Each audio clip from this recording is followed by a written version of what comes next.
द्वारपाल द्वारकाधीश के पास पहुंच गया। द्वारकाधीश अपने स्वर्ण सिंहासन पर विराजमान हैं। रुक्मिणी आदि समस्त उनकी रानियां उनकी सेवा कर रही हैं, पीतांबर उड़ा रही हैं, कोई मुकुट धारण करा रही है, कोई पादुका पहना रही है, कोई बाजूबंद पहना रही है।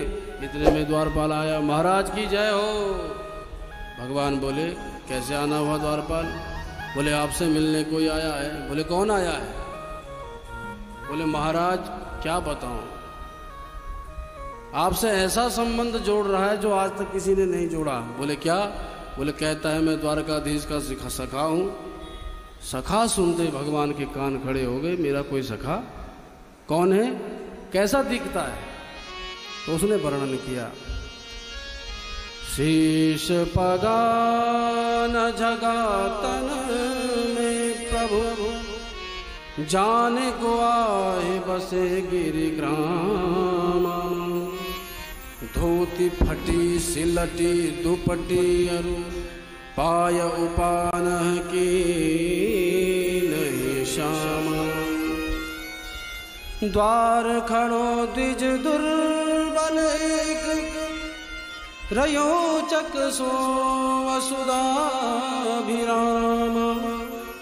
पूछत दीन दयाल को धाम, बतावत आपनो नाम सुदाम।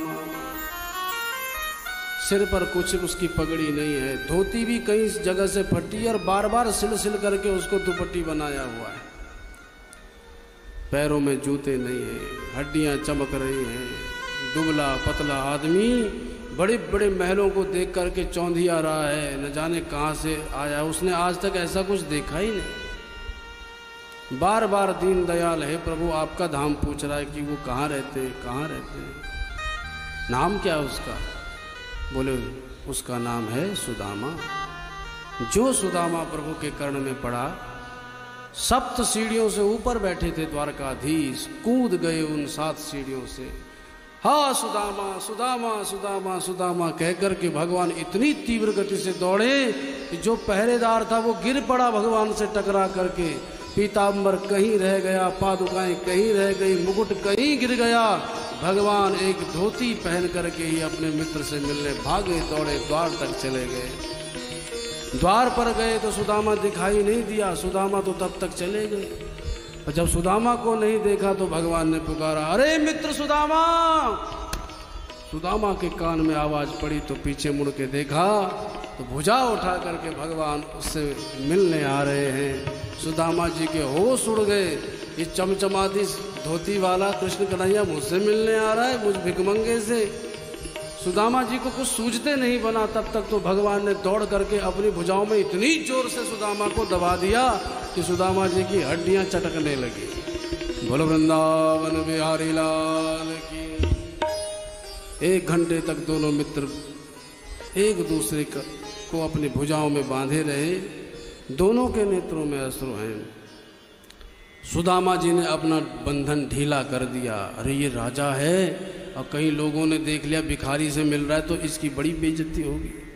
अब भगवान के बारे में सोच रहे सुदामा, मेरा मित्र मेरे कारण आया और इसकी बेइज्जती हो जाए सबके सामने, ये कैसे देख लूँ। अपना बंधन ढीला कर दिया और भगवान ने भी ढीला बंधन कर दिया। मेरा मित्र इतनी दूर से आया, प्रेमावेश में मैंने इतनी जोर से दबाया कहीं इसकी हड्डियां न चटक जाएं। सो भगवान ने भी अपना बंधन ढीला कर दिया, हाथ पकड़ लिया। सुदामा मुझसे मिले भी ना जा रहे थे। सुदामा जी बोले तूने देर भी तो बहुत लगाई कन्हैया। बोले भाई आने में तो तूने देर लगाई सुदामा, तू ही नहीं आया, मैं कहाँ देर लगाया हूँ। अभी तो जैसे मैंने सुना मैं तेरे पास भागा चला आया, पर तुझे आज याद आई। चल सारी बातें बाद में करेंगे, चल पहले राजमहल में। बोलो भक्त वत्सल भगवान की जय।